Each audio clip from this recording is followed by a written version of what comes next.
Hey, what's up? I'm your host, Christian Patterson, here to bring you this week's edition of TV20's Inside Sports Report.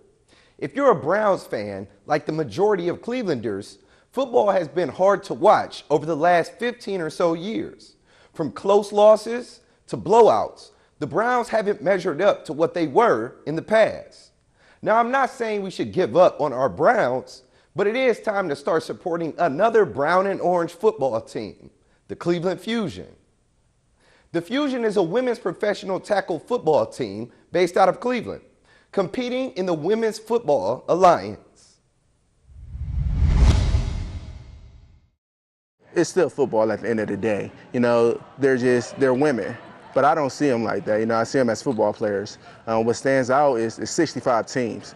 You know, this is the most quietest, biggest unknown movement that's going on in our state, and not only the state, but the world. You know, we got teams all over, you know, Australia, Germany, Mexico, Canada, you know, just to know how many women that's actually playing the sport is just amazing. It's just a challenge. Like, it's the ultimate team sport, you know, like no one person can be successful without a bunch of other people doing their job and doing it well. I really love the challenge of it, and there's always something to learn, something to make better, perfecting your craft. That's what I really enjoy. To this day, no woman has ever played for an NFL team, and only a few women have ever played on the college level.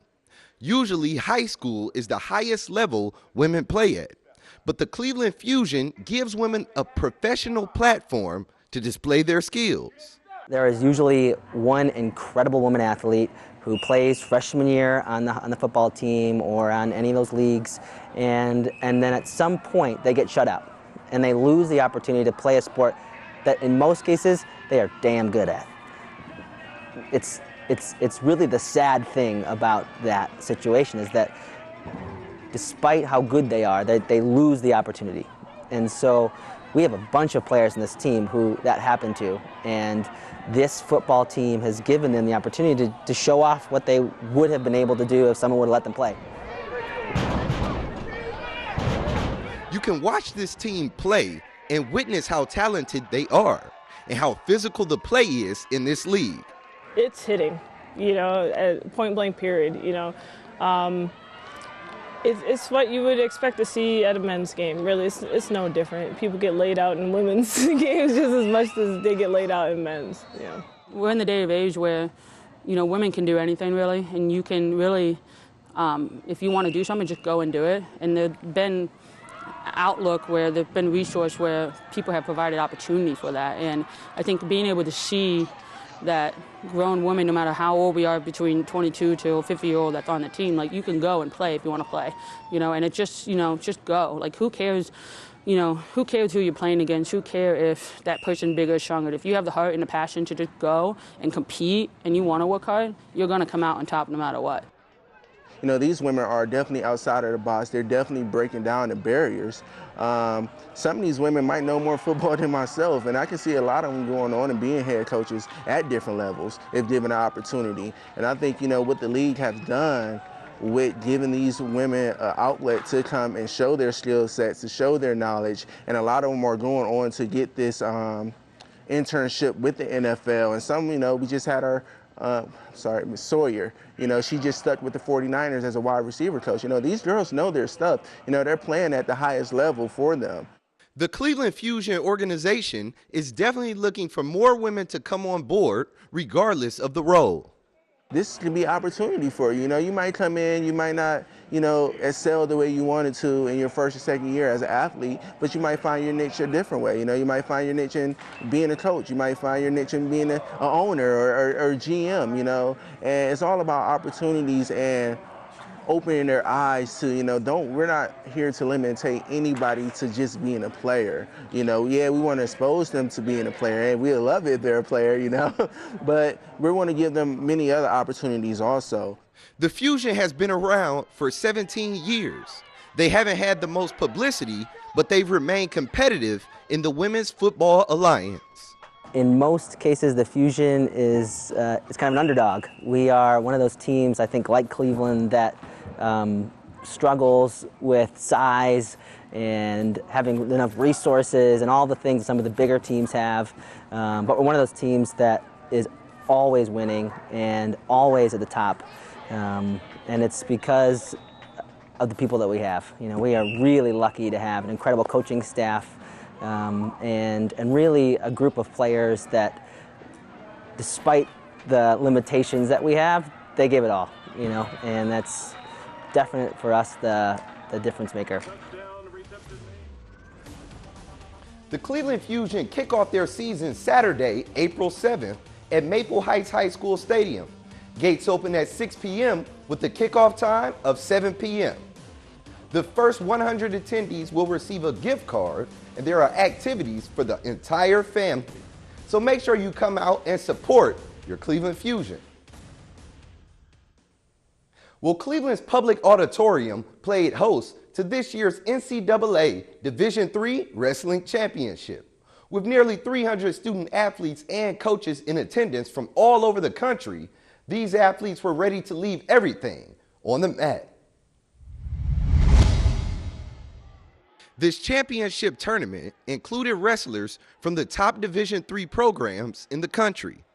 The two schools that headlined this tournament were Wartburg College and Augsburg University. Since 1995, no other school has won this tournament besides Wartburg or Augsburg. But as far as local schools, Ball and Wallace entered the tournament coming off an NCAA Division III Central Regional Championship, as well as a three-time winner of the Ohio Athletic Conference. Mountain Union and John Carroll also brought out All-American status wrestlers to compete in this tournament.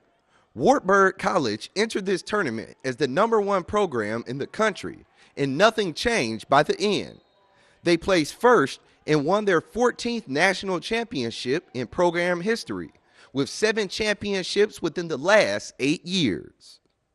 This year's NCAA Division III Wrestling Championship brought out more than 5,000 spectators, which had an economic impact of $1 million on the greater Cleveland area. We're going to take a quick break, but we'll be right back with more of TV20's Inside Sports Report. The first time you ride the RTA Rapid downtown for the big game, you may wonder, how do I get through the turnstile? What if I do it wrong and the turnstile doesn't let me through? Then the person behind me will have to back up, and they'll know I'm an RTA rookie, and I'll make us all late.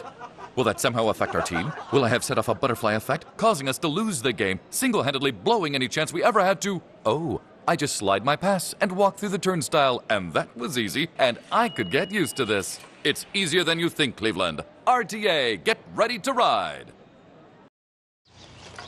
You know what, guys? There's a lot of tree branches and dry brush over here. We should probably move the bonfire over there.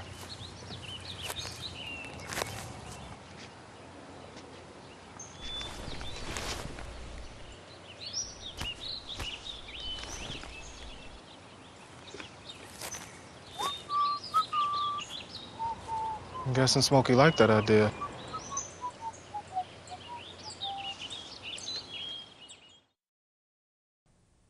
Welcome back to TV20's Inside Sports Report. I'm your host, Christian Patterson. The Foundry Community Sailing and Rowing Center recently opened their doors to Clevelanders in fall of 2017. And without one full year of business under their belt, they've already secured the hosting of the 2018 U.S. Sailing Team Racing Championship. Hosting a U.S. Sailing Championship, particularly the U.S. Team Racing Championship, has been a dream for the Foundry.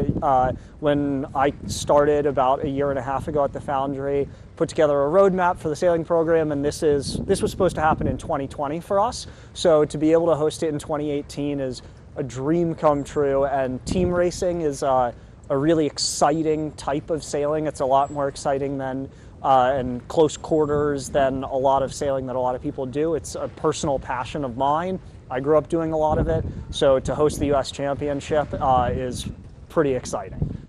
There will be between 12 and 16 teams coming from all over the United States, as well as a team from the United Kingdom. The teams are they're made out of 6 people, which fills up 3 boats. So there will be anywhere from 72 to 96 people coming to race in the championship here. It's mostly post-collegiate sailors who are in kind of that 25 to 35-year-old age range, folks who aren't necessarily pro sailors, but are still really active in the sport and the best that the U.S. has to offer. It's a very competitive bidding process to host this sailing championship. Numerous sailing centers and yacht clubs around the country place bids for this event. So we put together a comprehensive package for U.S. Sailing that basically detailed our venue. We went through and pulled historical wind data for the last 20 years for this particular weekend to show that we're going to have good wind and not too many waves, and it'll be a good sailing conditions. Described the venue and basically had to put together a skeleton race team, race management team, people to run the regatta well before the event, so that we could show to U.S. Sailing that this is going to be the best that the U.S. has to offer for running team racing. Here at the Coast Guard Station, we're able to sail right in the West Basin of Cleveland Harbor, in between the Coast Guard Station and Wendy Park Beach. So spectating will be amazing. You'll be just yards away from the action. And because of the format, different than typical sailboat races where everybody's racing all against each other and it's hard to see who's winning. There's 3 boats against 3 boats battling it out head to head. And so it's really exciting. Even if you have no idea what sailing is or how it works, it's just fun to watch. This event will be huge for Northeast Ohio, the sailing community in particular. We've hosted U.S. Sailing Championships on Lake Erie before, and in fact we have 2 junior championships on Lake Erie this summer at Manor Harbor Yacht Club and North Cape Yacht Club, respectively. And for high school sailing in Ohio, it's been exploding in the last couple of years. To have something like this here to show all of our athletes that this is something that's attainable, it's something that is happening on Lake Erie, and that we are a destination not only for sailors around the Great Lakes, but for sailors around the country and around the world to come and sail, I think is going to be huge for this developing group of sailors who are just new to the sport. So mark your calendars. The 2018 U.S. Sailing Team Racing Championship will kick off September 28th through the 30th on Cleveland Harbor. The Cleveland Muni Football League has been a savior for youth in the community for years. Young men have had their chance to display their skills for the entire city to see. Well, this year, the CMHA Renegades went undefeated and won the city championship, which gave them a bid to the American Youth Football National Championship in Kissimmee, Florida. And we caught up with the team to reflect on their season, as well as talk about how excited they were for their first trip to nationals. Renegade Football is about hard work, dedication, character, being a stand-up young man in your community, being a good son and a good student. It means a brotherhood, like to have a coach, like it's more father to son than coach to team to player. It's a dominant organization. It's a winning organization. It means more than football. It's a brotherhood, it's fathership, friendships for life. Entering the city championship, the Renegades not only bolstered an undefeated record, they also averaged 30 points per game on the season. It started off fast-paced. We took the opening kickoff back, and we never looked back. You know, we were on a mission. Our head was down, and we just felt like nobody locally was going to be able to stop us. So that game, Marvin Conkle, our quarterback, played lights out. I think he set a record in the championship game. I think he threw for like 240 yards, ran for another 50 yards, and accounted for about 4 or 5 touchdowns. Darrell Benefield played very, very well at linebacker. He was also, I think, game MVP. And like I said, we really dominated from start to finish. It means a lot to me, like to be known as a Muni Football Championship. Like to be in it, it's great, man. Especially winning 2 of them. Awesome. It was great, especially winning MVP this season. Last year, I was a rookie, so, you know, I ain't get that much rec. This year it was great. And then just being a big part of this season, being a big part of the championship, feel nice. And when the boys found out they were selected to go to nationals, they were grateful for the opportunity to represent the land. Like, we got a chance to set our name on the stage, representing Cleveland Muni Football, Cleveland, and Renegades. The joy I get from this season is watching young men, boys turn into young men, I should say. Watching them achieve things on the field, but the smiles on their faces, they're having fun, and that's the main thing. They're learning the game, they're learning about life from us, and they're having fun. So that's the main thing. That's what brings me more joy than anything.